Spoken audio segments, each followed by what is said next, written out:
नमस्कार मित्रांनो, स्वागत आहे तुमचं आमच्या चॅनेलवर. अनेक लोक आयुष्यभराची कमाई करून शेती खरेदी करण्याचे स्वप्न पाहतात. पण फक्त 7/12 पाहून जमीन घेतात आणि नंतर वर्षानुवर्षे वाद, कर्ज, खोट्या मालकी आणि कोर्ट कचेरीत अडकतात. आज या भागात आपण जाणून घेणार आहोत. शेती खरेदी करण्यापूर्वी कोणती 4 महत्त्वाची कागदपत्रे तपासलीच पाहिजेत. ही माहिती जर तुम्ही लक्षपूर्वक ऐकली तर तुमची कोट्यावधी रुपयांची शेती सुरक्षित राहील. चला तर सुरुवात करूया. सर्वात आधी बोलूया 7/12 उतार्याबद्दल. 7/12 म्हणजे महसूल विभागाने तयार केलेला जमिनीचा अभिलेख आहे. यात जमिनीची मूलभूत माहिती असते. गट नंबर, क्षेत्रफळ, मालकाचे नाव, पीक पेरा इत्यादी. पण लक्षात ठेवा, 7/12 हा मालकीचा अंतिम पुरावा नाही. तो फक्त महसुली नोंद आहे. फक्त 7/12 पाहून जमीन घेणे खूप धोकादायक आहे. 7/12त काय काय तपासायचे? पहिले, गट क्रमांक किंवा सर्वे नंबर. विक्रेता ज्या गट नंबरची जमीन दाखवतो तोच नंबर 7/12वर आहे का? उदाहरणार्थ, विक्रेता म्हणतो ही गट नंबर 1225 ची जमीन आहे, पण 7/12वर गट नंबर 1552 असेल तर ही मोठी चूक आहे. लगेच सावध व्हा. दुसरे, मालकाचे नाव. ज्याच्याकडून तुम्ही जमीन घेत आहात त्याचेच नाव 7/12वर आहे का? जर नाव नसेल तर तो अधिकृत मालक नसू शकतो. वारस नोंद बाकी असू शकते किंवा फेरफार पूर्ण झाला नसेल. उदाहरण घ्या, रमेश श्यामकडून जमीन घेतो, पण 7/12वर अजूनही श्यामच्या वडिलांचे नाव आहे. नंतर वारस आक्षेप घेऊ शकतात आणि तुम्हाला मोठा त्रास होऊ शकतो. तिसरे, क्षेत्रफळ. 7/12त लिहिलेले क्षेत्रफळ आणि प्रत्यक्ष जमिनीचे क्षेत्रफळ जुळते का? उदाहरणार्थ, 7/12 म्हणतो 4 हेक्टर, पण प्रत्यक्ष मोजणी करताना 3.70 हेक्टर निघाले, तर 30 गुंठे कमी आहेत. ही फसवणूक असू शकते. सर्वात महत्त्वाचा भाग म्हणजे इतर हक्क. येथे बँकेचे कर्ज, न्यायालयीन आदेश, सरकारी निर्बंध, जप्ती किंवा इतर व्यक्तीचा हक्क असू शकतो. उदाहरणार्थ, 7/12वर स्टेट बँक ऑफ इंडिया यांचा बोझा असे लिहिले असेल तर तुम्ही जमीन घेतली तरी बँक तुमच्याकडून कर्ज वसूल करू शकते. शेवटी, पीक पेरा तपासा. कोणते पीक आहे? जमीन पडीत आहे का? फळबाग आहे का?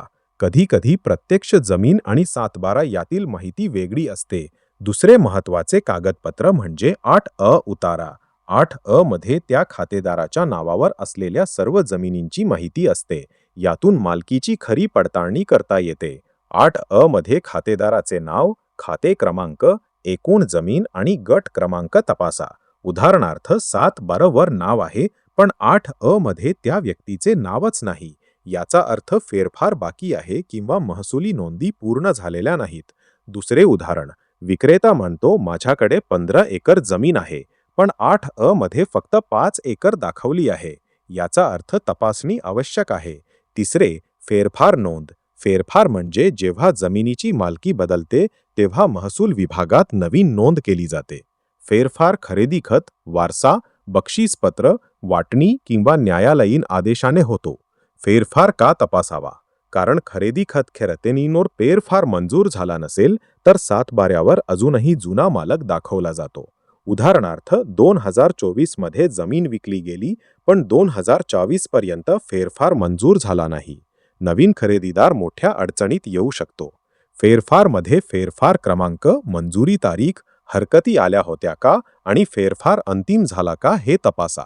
जर फेरफारावर हरकत असेल तर ती हरकत काय आहे हे समजून घ्या. शेवटचे आणि सर्वात महत्त्वाचे म्हणजे जुने खरेदी खतांची साखळी. अनेक लोक फक्त सध्याचे खरेदी खत पाहतात. ही मोठी चूक आहे. जुने खरेदी खत का पाहावे? कारण आजचा मालक खरा मालक आहे का हे मागील व्यवहारातून समजते. शक्य असल्यास मागील 3 वर्षांची कागदपत्रे तपासा. पहिला मालक कोण? जमीन किती वेळा विकली गेली? प्रत्येक व्यवहार कायदेशीर आहे का? नोंदणी झाली आहे का? हे सर्व तपासा. उदाहरणार्थ, 1986 मध्ये रामकडे, 1998 मध्ये श्यामकडे, 2015 मोहनकडे आणि 2015 मनमे तुमच्याकडे.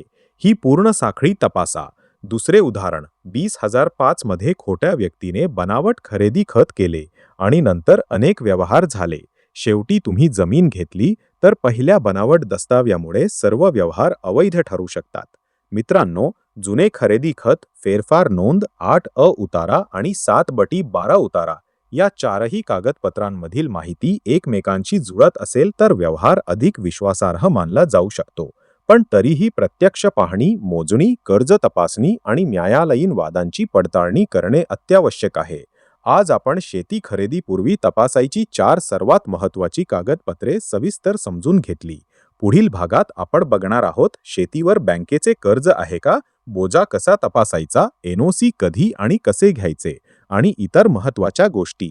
जर ही माहिती उपयुक्त वाटली असेल तर लाईक करा, शेअर करा आणि चॅनेलला सबस्क्राईब करायला विसरू नका. कमेंटमध्ये तुमचा अनुभव सांगा. धन्यवाद. जय जवान, जय किसान. पुढच्या भागात भेटूया.